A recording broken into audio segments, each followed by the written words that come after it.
Welcome everyone to the Healing Connections podcast. I'm your host, Emmy Vadnais, and today we are talking about love, art, and healing with Anne Labovitz, who is an American artist based in St. Paul, Minnesota, whose practice includes painting, drawing, and printmaking, as well as experimental film and sound. She has a degree in psychology and art from Hamline University in St. Paul, and a master's in fine art from Transart Institute via Berlin in New York. Her work considers many themes, often returning to the central notion of an enduring interest in people, the human spirit, its emotional resonance, and the way it manifests in relationships. Welcome, Anne. Thank you so much for joining us. Good morning, Emmy. It's lovely to be here with you. Yay! So, Anne, I've admired your work for a number of years, and you have done a lot of beautiful things with your art over the years. Can you describe what your hope or intention is with the art that you create? First, it is an expression of the human condition in a certain way. So I'm either traveling or interviewing or being a human being on the planet. And as an artist, my way of interpolating that and experiencing and processing is through my work. And so as a maker in the studio is where I'm processing and making work that expresses the experiences I have in my life and in my practice. Mm-hmm. And so my hope is that when people either, if they see the painting or an installation, feel something. I don't think it's important for me to dictate what, but an emotional response of some kind is a way that we can connect. And because there's a lot of text and interviews typically in the work or content, then I'm hopeful that people can experience or feel something when they see my work, and that it's somehow that can provide a shared experience and building of community. Yeah, I love that. And you have a beautiful art piece behind you right now. Can you share what it is and what your inspiration is for that piece? Yes, this is a United Under the Night Sky piece, and it generated from my project 122 Conversations, which was a 6-year artist-led project where I interviewed people in Iraq, Japan, Canada, Sweden, Russia, and the US. And through those interviews, I want to think about a way that we can come together and a way that we have something that we share. And it's very important to honor difference of all kinds: geography, religion, race, sexual preference, culture. And so I thought about the one thing that I know that unites us, and that is the night sky. And so this is a 25-foot piece that is about the sky that unites us. Beautiful, right? Because we are all united under the night sky. And I have a piece here of it as well. Yes, I love that. How do you see your work inspiring positive social change? Well, Emmy, I think you asked about the work behind me and how it connects to the small painting that you have, which is a gesture. And for me, a part of my practice and a part of my social practice is gift giving and sharing. And so that then generosity and reciprocity of exchange. So if I interview someone, I want to share something with them. And so one of the ways that I see my work creating social change that's positive is, first and foremost, in a really simple and uncluttered one-on-one way, seeing one another.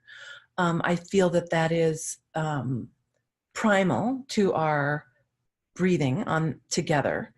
And so through a series of seeing individuals one another and then creating work that combines people together through a visual format and or audio or video, brings people together in a way that allows someone from another place to humanize someone from another place. For example, in Iraqi Kurdistan, to ask questions about things that are normal.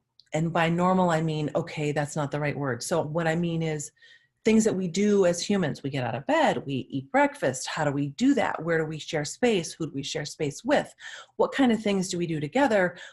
Who is important to us? Who do we love? What is our avocation? What do we hope for? And how would we describe ourselves? And when I ask those questions in different countries, and kind of overlaying the context of that one another and bringing, in a way, shrinking the world in a beautiful way, while honoring difference through a visual format. I think that really, we have to humanize each other so we don't kill each other. I think it's vital in the moment of our society and our world.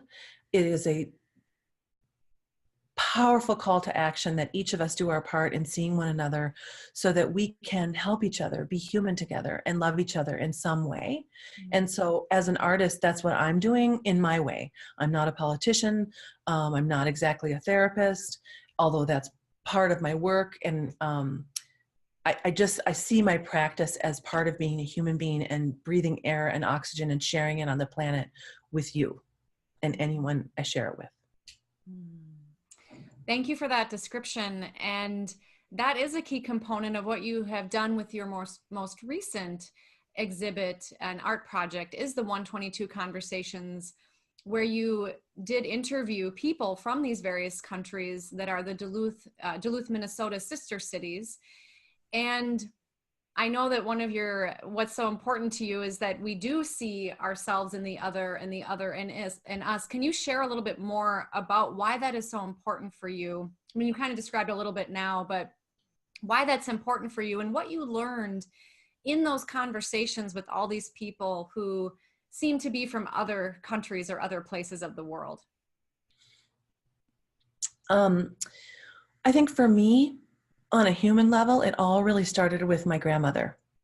As a teenager, I struggled and had a drug problem. And I had to go to drug treatment for 2 years. And my grandmother, who was elderly at the time, wrote me every day. And she wrote me these beautiful letters and said, I don't know what to say to you. I don't quite know what you're going through, but read between the lines. I love you. And that, coupled with the ethos of Martin Buber that my grandmother talked about, and Martin Buber is a German philosopher who's talked about I-thou experiences. And my grandmother always talked about I-thou experiences. And she too was an artist. And so the way she described it was, when you see someone and everything else fades away and you somehow acknowledge each other. Maybe it's spiritual, maybe it's momentary, it's fleeting, and it's sort of an acknowledgement, spirit to spirit in a way, or human to human. And I believe that has been the core of my practice as an artist, doing portraits, coming out of portraiture, because I know that for me, she saved my life because she loved me. And she loved me in a way that wasn't linear and wasn't encumbered by almost the real world. It was just her love, period. She wrote to me, and I don't know what she said to me. It didn't matter. And I knew it didn't matter, and she knew it didn't matter. And later, when she got older, and she was old, and so I knew that writing to her meant something. So I wrote to her for 10 years every day, and it was not like a proper letter. Might have been sometimes. Sometimes it was just a quick note on a napkin, or on a menu, or on a playbill. It didn't matter, and I knew it didn't matter. And I knew that just her receiving something was enough. And I think that as an artist, I think about, well, how can I facilitate moments like that for a stranger or someone who I just met, and someone on an internet moment? Like, how do you do that? And so I've created sort of a practice around being available and providing space for love. And so when I did the conversations, the interviews for 122 Conversations, where I interviewed 60 people, 10 in each of the countries we mentioned, there was an arc in the interview. The question started out simple, like, what's your name and your favorite color? Where do you live? What do you do? How do you get, what's your transportation? And it led up to questions about identity and hopes and dreams. And I found in each of the 60 interviews that I fell in love with those individuals. And that was really powerful, to think that I could fall in love with someone a world away on a screen. And that is the driving force of what I did and I created in the studio. And then there's also the invitation to participants to then draw or write their own something, and have that displayed right there on the museum or city center wall. And then people could then humanize those folks through looking and reading at the squares. And then, so somehow there was a humanizing of each other through this process. Mm. Well, it sounds like your grandmother clearly really loved you, and despite the challenges you were going through, it sounds like she accepted you. You know, where some people, there's a lot of judgment on this planet and our universe. And it sounds like she was able to accept you in those moments. And when you were interviewing those 60 people, it sounds like you were also able to see that common human thread that we all share. And some of the questions might sound, some of the people listening, some of those questions might sound very simple, but I know I've gone through that exercise a little bit with you of what is your favorite color, and some of these very seemingly simple questions. But there's a power and presence in when somebody does listen to you. And can you share a little bit more about what that experience was like when you, or what you learned that these people were interested in with the responses that they gave you? I know you shared there was commonalities among all the people. I think for me, really the most beautiful part was sharing. And what was so inspiring was people wanted to talk to me and they wanted to share their story. And I was blown away. People would lean in and say, well, I think I should tell you I had breast cancer, or I want to tell you my son died, or really like powerful personal details about their lives that I receive as a gift and as a connection. My own interest in, I'm really interested in the intersection between vulnerability and resilience. And I found it astounding to hear people's stories and to listen to, you know, there were a couple things that were common across the board. People really hoped for a better world for their children, and that the number one hope was that their children would finish their education, which I found astounding across the board. And the other hope was for peace, except for in Rania, Kurdistan, Iraq, where they didn't have the privilege to hope for peace. They hoped for freedom because they're living in an oppressed society. And those stories from the women and men that I spoke with in Iraqi Kurdistan were so inspiring because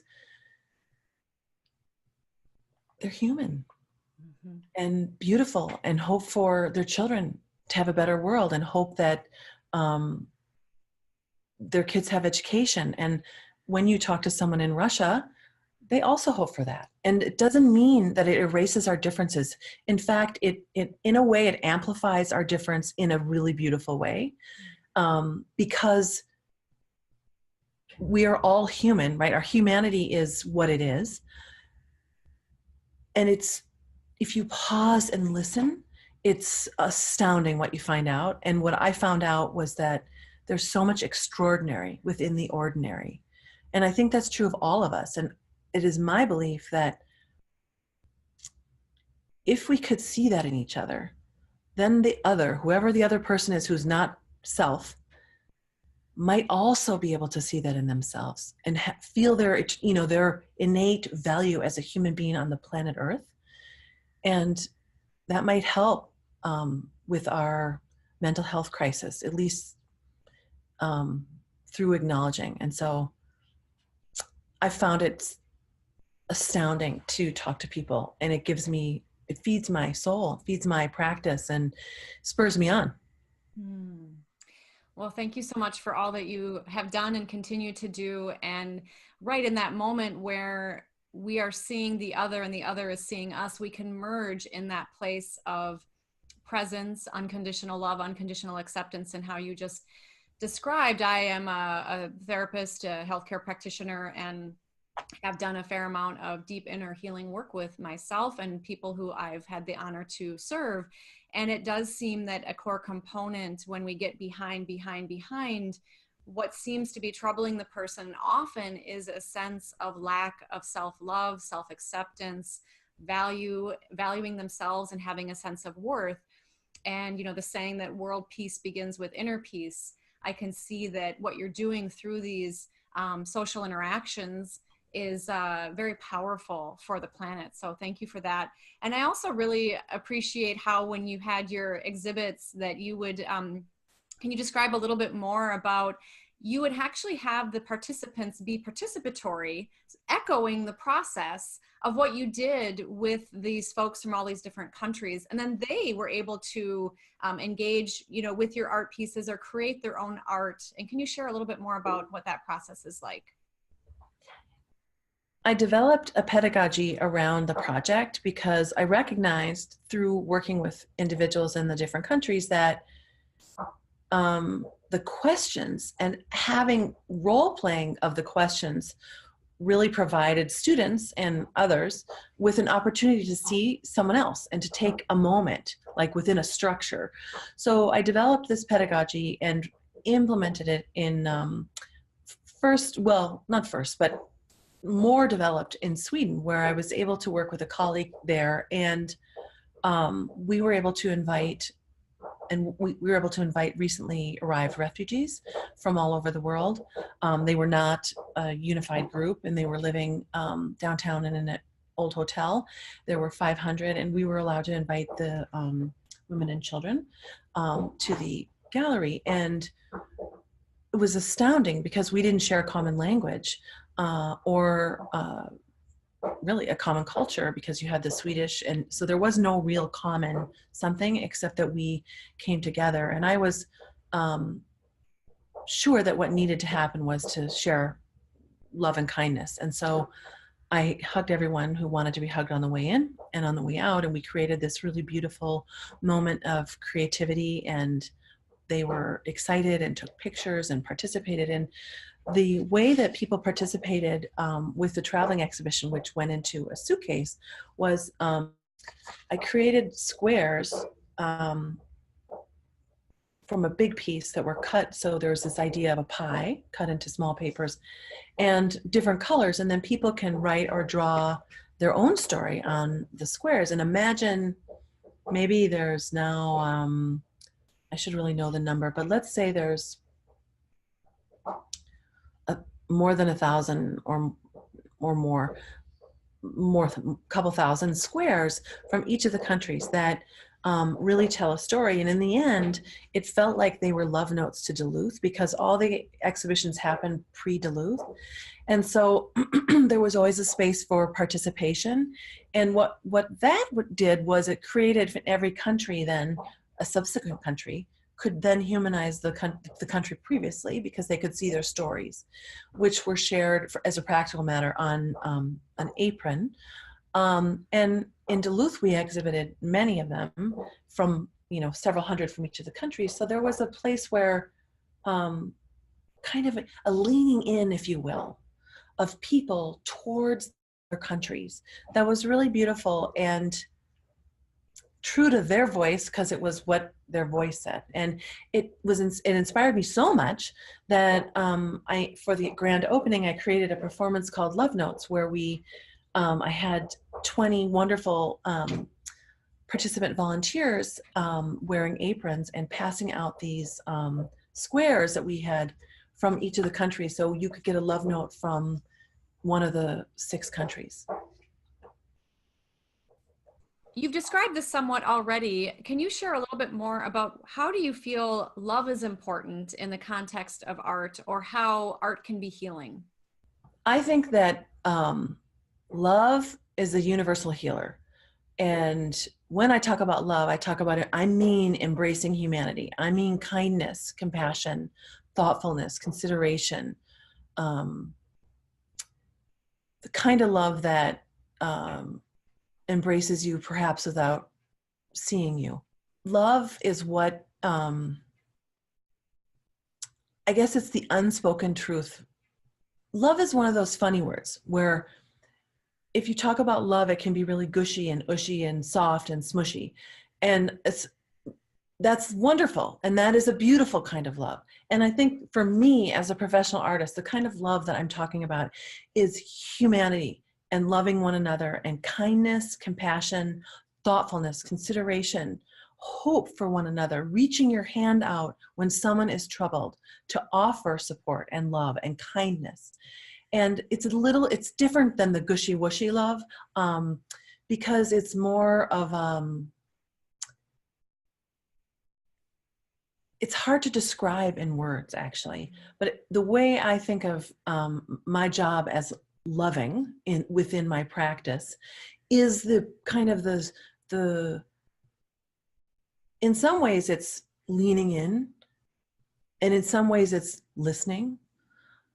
Some ways it's a kind word, and mostly I think it's making space for love to happen and creating moments where someone can feel special and noticed and acknowledged. Mm-hmm. And so that's part of why I'm really interested in the reciprocity of exchange, and why I make I love you pens, something to give away as an indicator, a reminder of someone on the planet who cares for you. And it's almost less personal, but it is personal, right? It has to be one-on-one in some ways, but yet it's a global love. Mm-hmm, mm-hmm. If that made any sense to you at all. It makes a lot of sense. And I think all of us who have all these emotions can relate to how, poets have been writing about love for eons. So I think you did a beautiful job sharing about that and how you can support that through the process of art and how that can be healing. And you recently created something called the I Love You Institute. Can you share a little bit about what that is? I can, and I'm very excited. I feel like my practice has been leading up to this. And so the I Love You Institute, the genesis is around providing space and to facilitate pop-ups, workshops, art exhibitions, anything regional, local, national, international. It is an institute, so there's a place for learning. There's some writing being done, even by the wonderful and great Emmy Vadnais. And it's a place for conversation, so it's a digital place for conversation, but it's also small pop-ups. And I've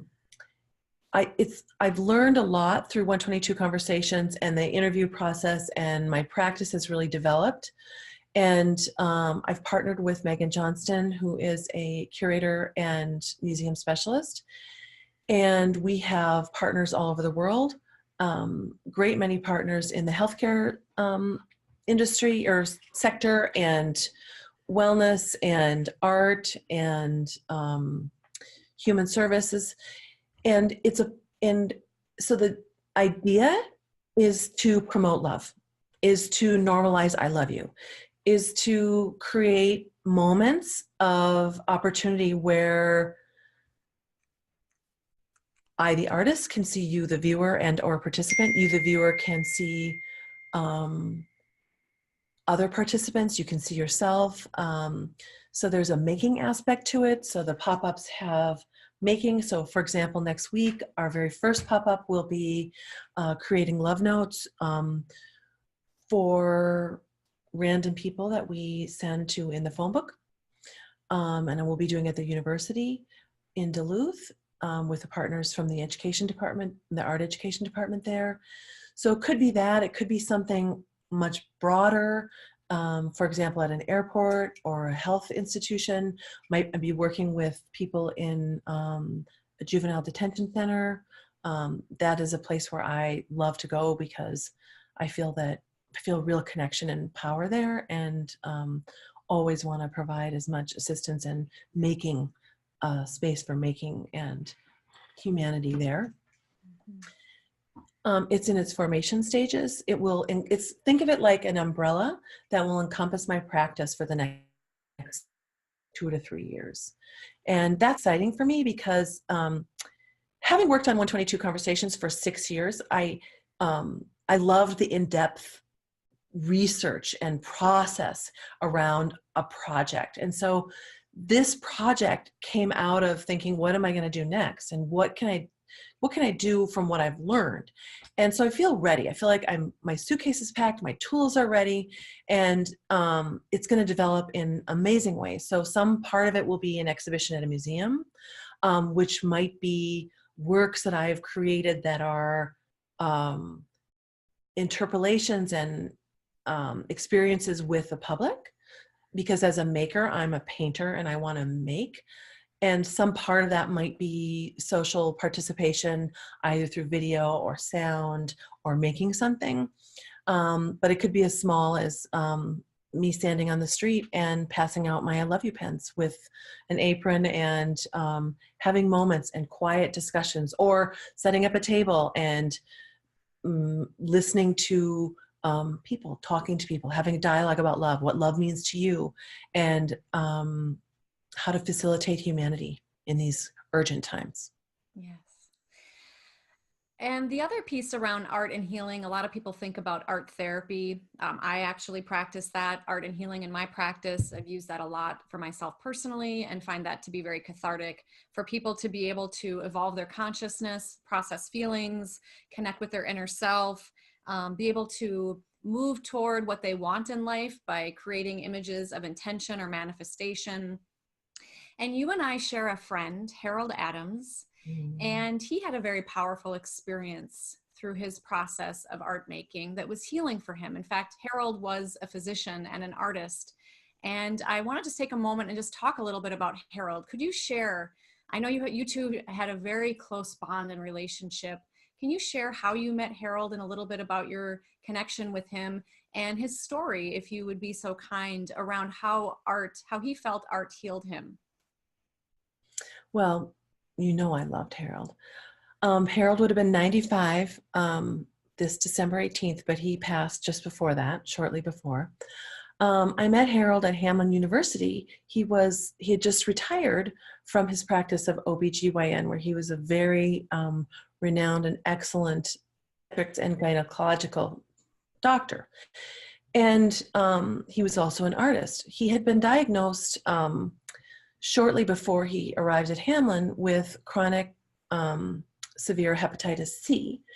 And as a physician, he couldn't practice because he was sewing and would not be a health risk that was appropriate to be taking. So he retired early and started taking coursework in painting. And I'll never forget the first day I met him. And he always tells the story. He arrived in a suit. It was the very first day of class, and it was a drawing class. And you get on those horses, it's a rugged room, let's go with. And he arrived in a suit, and I walked right over and I said, "Hi, my name is Ann Labovitz." And he said, "I'm Dr. Harold Adams." And that was it. We became bosom friends. And for a solid 30 years, he was my closest friend. And we painted together, we traveled together, and we loved each other in the best way.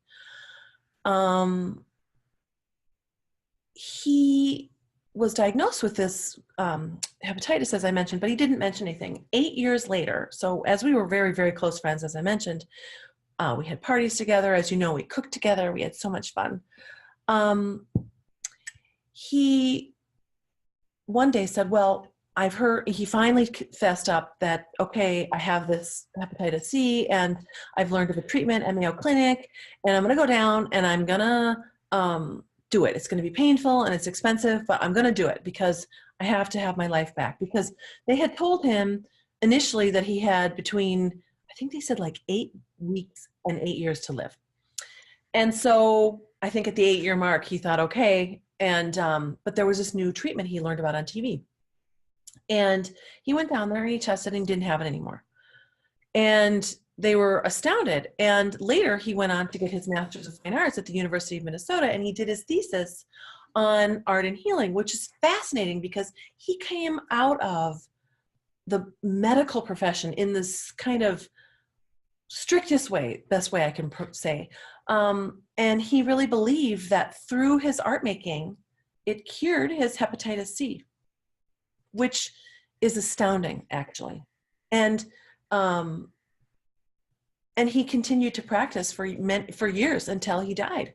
And it wasn't that he wasn't some yoga person. He was a medical doctor who was cured by his art making practice. And I think that's really powerful. Yes. And so is his friendship. He's still with me in the studio because one of the things he always said is if you have an idea in the studio, it's you must do it. So it's about risk taking in the studio. And I do that regularly because he's with me in that way. And I have one of his tables in the studio that I work on that I also feel connected to him with. Yeah, Harold touched so many lives and brought so many people into this planet as an OB doctor for so many years down at United Hospital here in St. Paul. I actually have an art piece of his in my therapy office here that I'm honored to be able to display. And he is a remarkable person, and his work went on to be described. I mean, he even developed his own technique of layering. Didn't he mix sand with some of his art pieces and then layer the paint and use recycled paint, and then he would let it dry and sand it down? Is that correct? Exactly. He developed a pretty outstanding process that was very laborious and very unique to him. He worked with oils, and he would, like you said, he would sand the paintings down, and you can really see it on the painting behind your head there, Emmy. He would sand the paintings down, and then he would collect the sand off the floor and off the painting and repurpose that sand. And, very toxic, not really good practice in the studio at all, but a brilliant result. And then he would reapply it, paint more, and sand it again. So it was this kind of layering, laborious process. Yes. Mm. Well, and there does seem to be research that correlates with what his experience was, that when we can, as Joseph Campbell had said, follow our bliss and participate in what is joyful, meaningful, purposeful, and can also be of service to others, that our immune system can be strengthened and can heal us. And love, as you described, I do believe love is the highest vibration in our universe, and that it is such a healing quality. And so for him, with our story about Harold Adams, with him participating in this process, how that cured him. And here he was a medical doctor, which is so fascinating to think that here's this doctor who, found this healing through something that he loved versus like a pill in a bottle, for example. So, yeah. Well, Annie, it's been such a pleasure speaking with you today. Is there anything else you want to share about love, art, and healing, about your process, or about how art can be healing or support all of us individually or the planet, which you're doing such a beautiful job spreading around the globe, and we thank you for that. Well, Emmy, thank you. One thing I do think, the way you described healing and what you just talked about in terms of following your bliss, I think that is one of the things that's complicated in this world, because we, and I think we're trained to do for others, right? And there is healing in following your own path and following, being truthful and following something that you're really passionate about. If you think about musicians and artists and writers, and sometimes, you get an idea about that being a tormented situation, and it can certainly be. And I think that one of the things that the American education system does is take away art practice from our students, because you think what happens over time is if you're not good at it, whatever good means, then it's taken away from you because it's not good at it, and it's not math and science, and therefore it's not going to get you a job. So therefore it's not something for you. And then when you get out of school, you don't feel that there's not an agency to practice art or music or whatever, poetry. And I think that our European counterparts and other places in the world do that. They don't take it away in the same way that we do here. And it's my hope that each of us can follow. And I mean, there's so many beautiful ways of being on the planet. So writing, and following the thing that gives you joy, or just doing it. I talked to someone the other day who said he paints for 30 minutes every weekend. And I thought, how awesome is that, right? He just sets aside 30 minutes and he paints. And I think that that is a beautiful thing. I mean, I think that bringing back the creative practice, whatever that is in our lives, is a health-giving force. I mean, they have those drawing color books that, are meditative, certainly, but also they promote health. Well, there's lots of ways, and I encourage you to find those ways for yourself and allow yourself the freedom to be creative in whatever ways that is, if it's dance or movement or because actually this is your life and you have the agency to choose to do something creative, and that might bring you joy, and you might fail.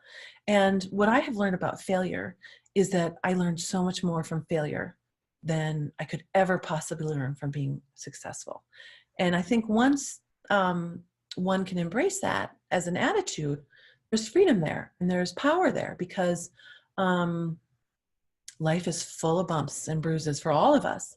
And my personal way of processing is the studio. So I need to make artworks. I must be in the studio. So my practice is very rigorous physically, because I'm in the studio every day. And that's what gives me life. And that's what makes it possible for me to go out into the world and be a decent human being and share my love and think of new ideas to be of service on the planet. So that serves my practice, my internal practice in the studio gives me fuel to be a decent human being. And without that, I can't imagine my life. So I think that we all have our own path, whatever that is, but it is our job. It's vital to find the thing that drives you and follow it. And that's not to say, listen, we all have jobs and have to do things that are unpleasant. And okay, so that's fine. Doesn't mean you have to have everything in one space in one linear universe. It means it's all possible. That's all it means. Because we do need to make money so that we can go to the grocery store and put a head over our roof over our head, etc. But it means that we have opportunities within our lives and within our days to find places that can enrich us. And if you listen to people and ask people, it would be a really great exercise. Oh, it's a great question. What drives you, right? So that would be a great question, because what I love is people all have something different. And I find that so exciting. I love to think about what drives you, the viewer, because it's inspiring when someone really is into something. That gives them life and that makes them who they are. I have a friend who's a ski racer. She's a physician's assistant and she's a powerhouse. And she is seriously very, very competitive. And that's what gives her life. That's what gives her life force and helps her be a person and do her job and save people's lives every day. So what is that drives you? Great question. Right. And as humans, we have that drive to create. We are, I believe, meant to create and to have that, as you said, that creative expression. And that being in the flow with whatever activity brings us joy or can inspire or challenge us enough to bring us into the present moment where we're not thinking of the past or the future, and we're in the present moment, which is what ancient sages and wisdom people have been saying for years, that is what can help us to be in the moment. And also kind of circling back to seeing the other in ourselves and ourselves in the other and being in that present moment. So Well, lovely, Ann Labovitz. This has been a great conversation. I hope it's inspired the viewers, the listeners, to think about how you can express yourself with love, with art, and move toward being more well, perhaps even heal from something, or even assist with optimizing healing, whatever you're going through in life. As Anne has mentioned we all mentioned that we all have challenges, and that finding something that is joyful for you, meaningful for you, and to express that. And it is true that there are people who are in areas who are not able to have the resources to express themselves perhaps as much as they would like, but how you are doing this, Anne, I can clearly see how you have combined your love of making, of art and expression with service, and that is another component that can support us in our wellness and our healing and our health, is how we can be of benefit or service and love the other and see the other, us in the other and the other in us. So thank you so much, Anne. This has been wonderful. And I just want to say, I love you. Oh, Emmy, that's lovely. Thank you. And I love you. And thank you everyone for checking out the Healing Connections podcast. Do go to labovitz.com, check out holisticot.org and emmyvadnais.com. Be well, and we'll see you next time.